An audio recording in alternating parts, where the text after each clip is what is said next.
everyone, it's Shell from Shell Crochet. Welcome to my November update. Let's talk finished objects.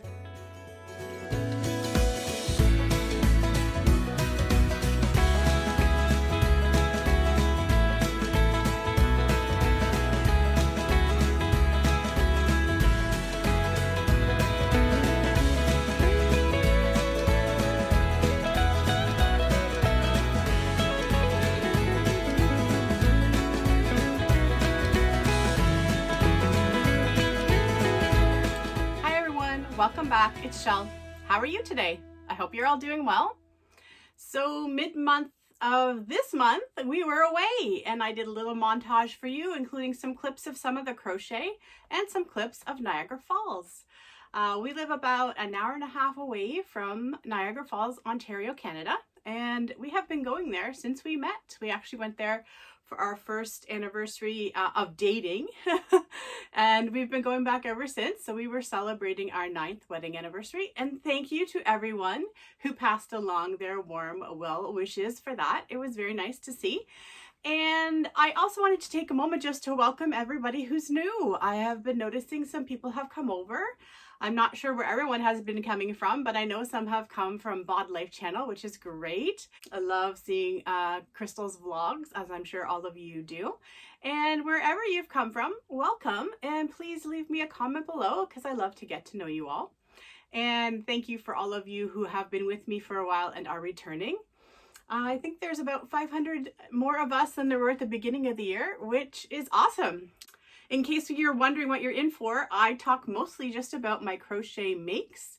I podcast twice a month. The middle of the month is usually a quick update of some sort, sometimes montagey. Sometimes I'm here talking to you about what I've been up to, and I use it as a time to provide updates on things like my Make 9 and my goals.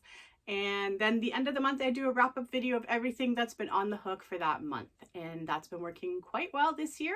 And we'll see what we're going to be doing for next year. I can't believe it's already time to start talking about what 2022 may bring. Anyway, let's get on with what I've been up to in November. And we'll start at the beginning with the very first thing I made. So this project has been living in my Stitch Fest bag, which reminds me, I did drive by the hotel we would have stayed at had we been able to proceed with Stitch Fest in April of 2020. Tear, but it was also kind of nice to remember that. And I can't believe, but the calendar cal from Setta's Place and the Mighty Mile a Minute calendar blanket from Jayda InStitches, which I have been combining into one project in 2021, are almost over. Today is November the 30th. I'm hoping this video will actually come out today. And I have a sneaking suspicion that by Friday, I will have my final strip stitch. And I already have the color picked out, so I will be able to proceed. And then we will be waiting on the border video, which I believe is coming up super quick as well. And this project will be finished.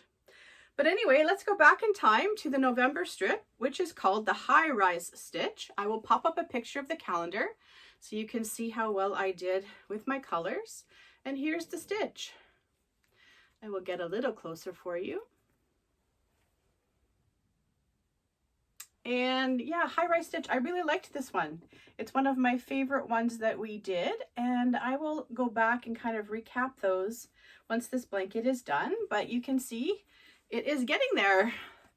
It is still barely fitting on the screen there for you, but I'm looking forward to doing a collage of all of the different strips, or sorry, the blanket, I guess it'll end up being with the calendar photos. And yeah, it will be a very nice reminder of participating in these 2 crochet alongs in 2021. They're always linked in the description box, as is everything I talk about. If you ever have any questions, just leave me a comment.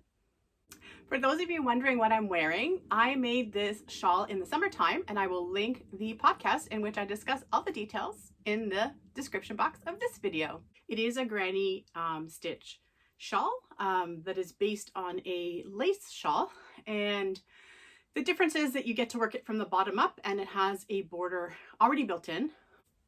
So next, to wrap up some of the things that you did see in the middle of the month, and I am still working on my granny squares for my bed runner, so I'm not even going to talk about that this podcast. I will wait until next time.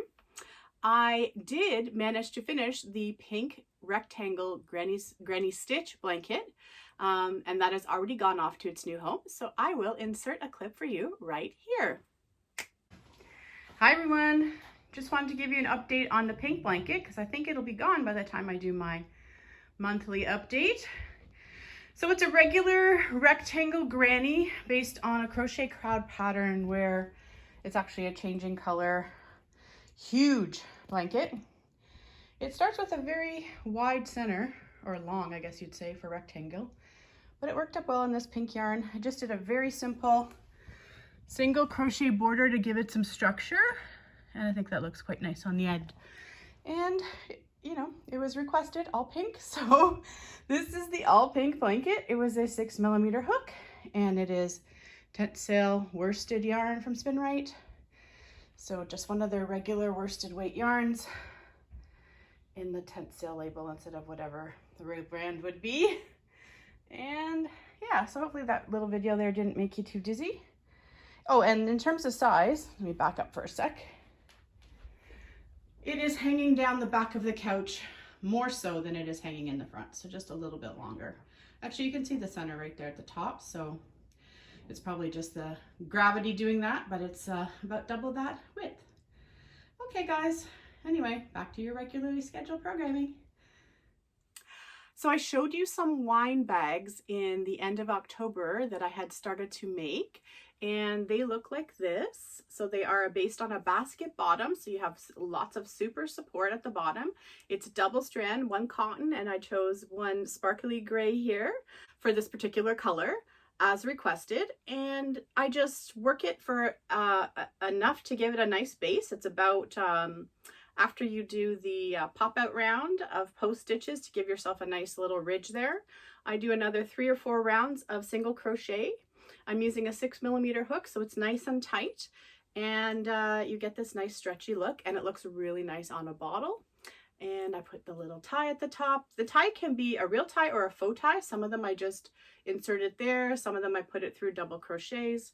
But this was no pattern. I just kind of made it up based on, you know, the practice I had had making baskets and making different mesh produce bags, and was able to come up with this, and it was popular. So in total, I think I made 8 of them, plus the prototype that I had worked on myself before I started to offer them to some friends. So those were done this month. I also showed you at the middle of the month my bush tracker beanie. So I sat down in the hotel room while we were away with Crystal's video, and this was the only skein of yarn I brought other than my bed runner yarn. So this is the one it was, and this is Jungle Stripes by Bernat Supervalue Stripes, and you have all of these colors, and I really enjoyed this. I had never worked herringbow double crochet before, so that was good, and I'm really much more comfortable working the tutorials with these sort of post brims than I used to be. I will thank all the times I've made the divine hat for that. But as is the case with certain other patterns I've done over the years, I find that sometimes when I go to work on something, it just doesn't work for me. I'm just, I don't know, maybe too much in my head or something about it. But this hat, working this tutorial, gave me a lot of hope. There are some other hats of Crystal's I would really like to go back to and have another go at. And yeah, so we'll see. I really like how it turned out. The brim on the bottom looks really good as well. There is a little bit more of a seam that I personally would like, but that's just my brain working overtime. And overall, it was fun. It was nice to see all the buzz about Gary's Make Along. And congrats to everybody who participated in the Bush Tracker Beanie Mal. I think today's the last day. There she is. All the details for the hat will be in the description box below. One of my girlfriends was enamored with this little headband I've had for a couple of years. It was something that I was working on probably in fall of 2020. And I was going to go and sort of design a pattern for an ear warmer, and then I never really got back to it. But it does kind of look like it could be a neck warmer as well. Anyway, so she picked it up and she thought it might be nice for her niece, and I said, you know what, we can do better than that. I think I still have both of those yarns. So what I did was I recreated it for her, and this is a little neck warmer for a little, I think she's around 9 or 10 now, and it is with Lion Brand Homespun. I will put the colorway either on the screen or in the description box. And it is with some of that faux fur trimming on both the top and the bottom, intentionally, you know, a little smaller on the neck and wider at the bottom. It's a little one, so I wanted to have options for her because if I don't want her feeling too fussy about her neck, so it can fold down and it's quite loose, but also she'll be able to have it for a few years and grow into it. I just think it's also adorable that when you hold it up, it looks like it could be a skirt for a little toddler, 18-inch doll or something, and I made her a hat to go with. So this is just a regular double crochet beanie in the spiral. And this yarn didn't need much help, so I just kept it really simple. Again, it's kind of nice and loose, so she can turn it up if she needs, have a little extra warmth, or just shorten it up and grow into it over the years. And I put a little bit of a lighter pom-pom to complement those flecks in that yarn and still have it go nicely with the trim. So that's a little set for a little human who will get a Christmas present from her aunt, who is my friend this year. That happened really early on in the month. In the middle of the month, you also saw some pictures of some mittens, and I do have a couple pairs left here. Some have already walked out the door. These are for some little humans that I'm a big fan of for Christmas. So I was working with some Bernat Softy Chunky black tweed that I had got on clearance last summer at Walmart, and came up with some mittens here for some little tweens. You know, how I do gloves for little people is basically I make them super tight on me. My hands are fairly big, but also it gives them, you know, plenty of room for now and some room for them to go for more than one season. And it's super thick yarn to begin with. So I am, again, not using a pattern for the mittens. I'm just doing them based on what I've learned. There will be a tutorial linked in the description box. It's one of the first mitten tutorials I ever did several years ago. And you can just, you know, see which ones you like. There are so many out there that you can choose from, but yeah, no specific pattern. It is just, I start at the top here. I do a little bit of increasing. I leave a little chain for the thumb. I come back and make the thumb later, and I do some post stitches at the bottom, and it's kind of hard to see in this yarn, but you get the idea. So there's a couple sets of those. I also had one more divine hat that I need to go as a Christmas gift this year. And this is in a purple Bernat Premium Sparkle. I put the colorway on the screen or in the description box with a nice bright purple pom-pom. And I hope Miss Purple will enjoy this as a Christmas present. I make my own pump soap, so I frequently have to get more of these. And over the years, a couple of my friends have been interested in having some to be able to gift it or use it themselves. So one of the things I started making were little cozies for the actual pumps themselves. And I was able to dig into some of the Hobie 888 cotton that was gifted to me by the lovely Crystal at Ricola's Crochet Corner last summer. And it's nice cotton. I know that some of the other ones are thin and people have kind of gotten tripped up on that a bit. I really wish we had easier access to the 8/8 because, you know, shipping and duties aside, I would be all over this cotton. It's very nice. It didn't split, and you have to use kind of a smaller hook than normal to do these little, what we call sweaters now for the pumps. And so a bunch of those were made, and they will be going off to their homes shortly. That's the thing with this time of year. It's kind of difficult to ensure that things are still around by the time I do the podcast to be able to show you. And speaking of which, I have made another couple of ponchos, or almost a couple. We have one finished object right here, and we have one whip. So I'm going to grab the whip, and then you get the point. You can see it well enough on the screen, I think. It is a granny stitch poncho. The tutorial that I follow is by Crochet Crowd, and it will be in the description box below. And this is number 2. So this one is meant to be a medium large, and I'll actually insert a picture here so you can see my sister-in-law modeling it for me. She was a willing participant as long as I left her face off the screen. I know a lot of people are like that, and it helps me a lot when they put things on for me. So yay, thanks, Phil. Anyway, here is the second one, which is going to be a little bit larger, more of a large, extra large, in just plain yellow. So having had the pink blanket on the hook for a while there, I decided to make the colorful one first, and now I am finishing off the yellow. So this is almost 2 full skeins of Bernat Premium in the color Yellow Balloon, and it will probably take 1 more full skein to finish, just because now my rows are actually going to start getting a lot longer, so they will not grow nearly as quickly as it does in the beginning. And I'll just come back up and finish off the neck a tiny little bit. Let me just see if I can grab this guy a little bit.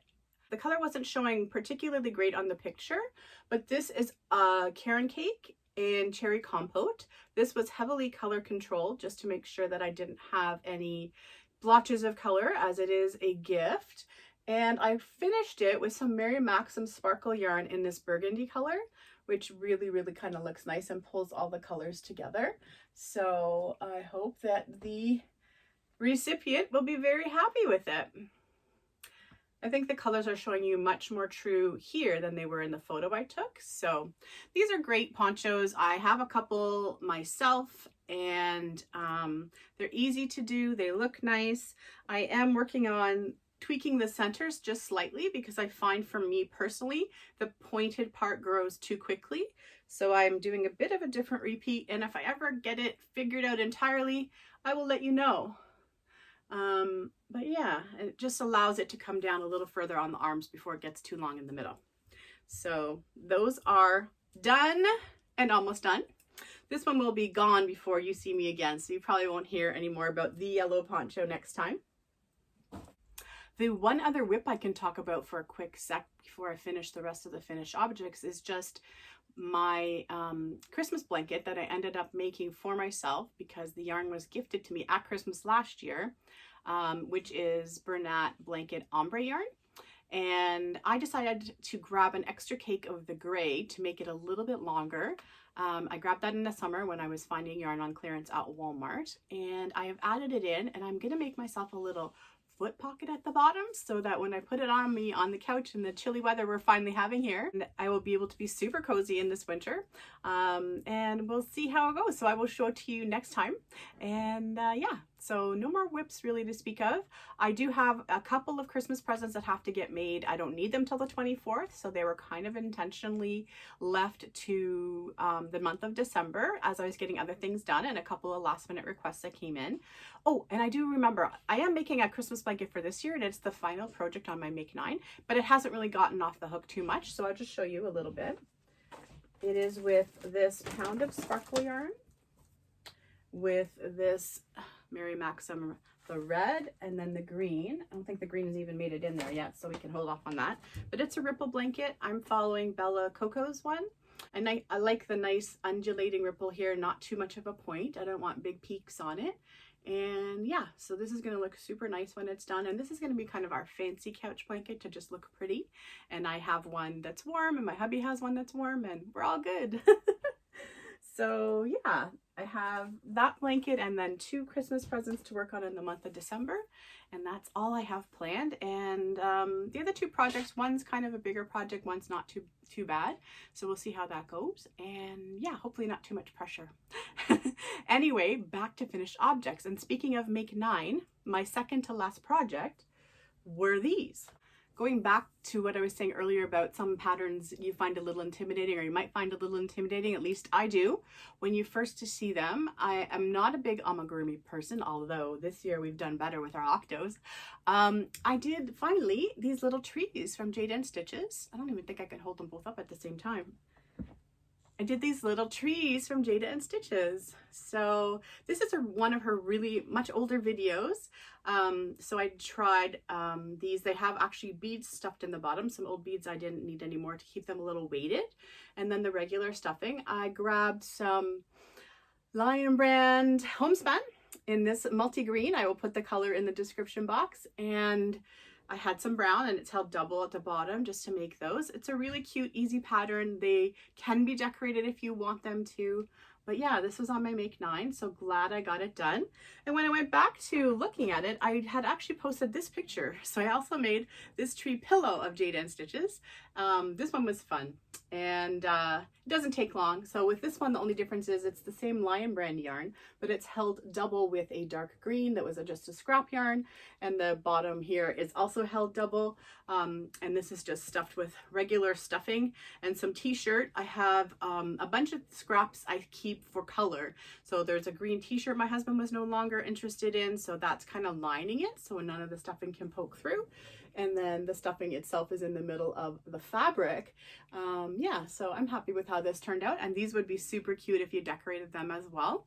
And this is going to be a gift. Actually, most of the trees are little gifts for people for over the Christmas season, and this didn't take any time at all. I'm hoping that once the other things I have to make are done, I can make another 1 or 2 of these as well. So both of those tree tutorials will be in the description box below. So by completing my Christmas blanket, I will officially have completed everything in my Make 9. I don't know that I'll have it done for mid-month, and I did want to talk about my goals and my Make 9 for mid-December, but I hope I will, because I'd like to kind of wrap it up then, so that at the end of December I will be able to just show you guys finished objects for the end of the year. I wanted to give a shout out to all of those who are planning to do Vlogmas or open their advent calendars. There is going to be a lot of videos in the month of December, and I will be enjoying as many as I can, but I will only be back for a brief update in the middle of the month, and then again at the end of the month. I might stretch out the middle of the month a little bit later just to see if I can get that Christmas blanket in. And then at the end of December, we'll do a final wrap up on 2021 and see what next year will bring. We have gotten a little bit of snow already this year. It was kind of a surprise Sunday morning to walk out and to see a winter wonderland. So I took a slight little clip for you guys. It'll be at the end of the video. And I hope you are all doing well. I hope you had a wonderful Thanksgiving, my friends in the United States. I hope that you are feeling like Christmas is something to celebrate. I hope you're feeling that Christmas spirit, and you know, take a deep breath if you need it. Do some stuff for yourself. It can be such a busy, overwhelming time. We got to just take those moments we can to enjoy the process, right? Up until this year, I would never have had Christmas presents still on the hook in December, but you know what? I have time to get them done, and it's going to be just fine. So anyway, guys, thanks so much for joining me today. I hope you have a great day, and happy crochet. Bye.